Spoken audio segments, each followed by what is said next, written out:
Hallo, Derek hier. Wir hatten gerade ein ziemlich interessante Q&A oder Frage-Antwort-Session in unserer Mitgliedschaftsseite. Und hier sind, wie mittlerweile üblich, 2 Fragen als Ausschnitt für euch, wer Interesse hat. Und diese Woche die 2 Fragen ist eine für euch, wann man vor benutzt und wann man since benutzt, wenn wir über Zeiten reden. Eine sehr gern gemachte Fehler von deutscher Muttersprachler und mit Artikel, warum man zum Beispiel an benutzt, obwohl der folgende Wort kein Vokal anfängt, ne? Mit zum Beispiel einer S oder einer M oder ein ähnlicher Buchstabe. So, hier ist diese Woche oder der Ausschnitt für diese Woche. The next question is when we're speaking about times, when we use since and when we use for. So all my German-speaking pupils will be grinning at this, I hope. And it says when we use since and explain with examples. So it's fairly straightforward. Is we use for when we're talking about a duration, and we use since when we're talking about a point in time. So now it's 2020.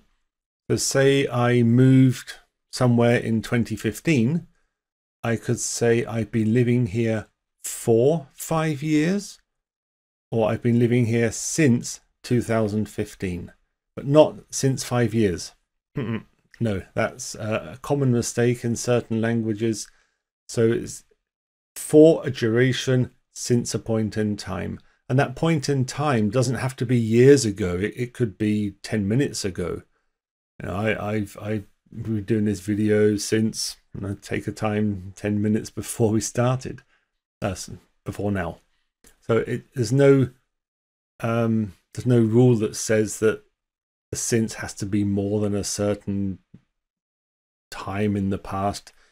So for is a duration, since at any point in time in the past. And the last one is also a fairly straightforward one, but it does cause confusion. And it says,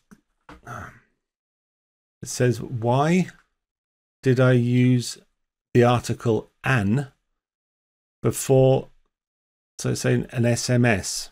So we're talking about, I can't remember what lesson it was. And I said, you can send me an SMS.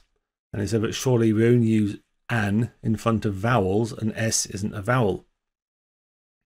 So it's true, S isn't a vowel, and we tend to use an before vowels, but he missed out an important word before vowel sounds.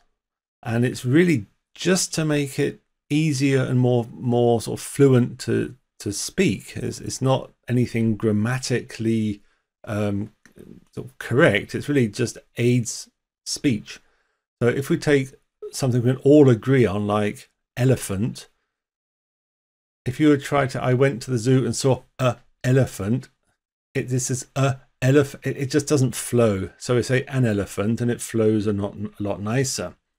And similarly, things like an SMS or S or an M, even though the letter is not a vowel, when you say the letter, it has a vowel sound. So if you were to spell the letter M, you'd probably write it EM. Or if to spell the letter S, you'd probably write it ESS. And so we use an before a vowel sound and not necessarily just a vowel. Okay? So I hope that makes sense. Ich hoffe, das war interessant und informativ. Wer Interesse hat in dieser Mitgliedschaftsseite, da ist ein Link in der Beschreibung. Da ist ein voller 10 Tage, vor irgendwelche Geld fließt. Und in diese 10 Tage kannst du rumgucken. Da ist nichts versteckt, ist alles sichtbar. Und wirklich überzeugen, dass diese irgendwas so Wertvolles ist und Interessantes. Und vielleicht sehen wir uns da drin. Und wer selbst eine Frage hat, einfach in die Kommentare die Frage stellen. Du kriegst auf jeden Fall eine Antwort und vielleicht sogar es wird in eine zukünftige Q&A gefunden werden. Bis nächste Woche. Tschüss.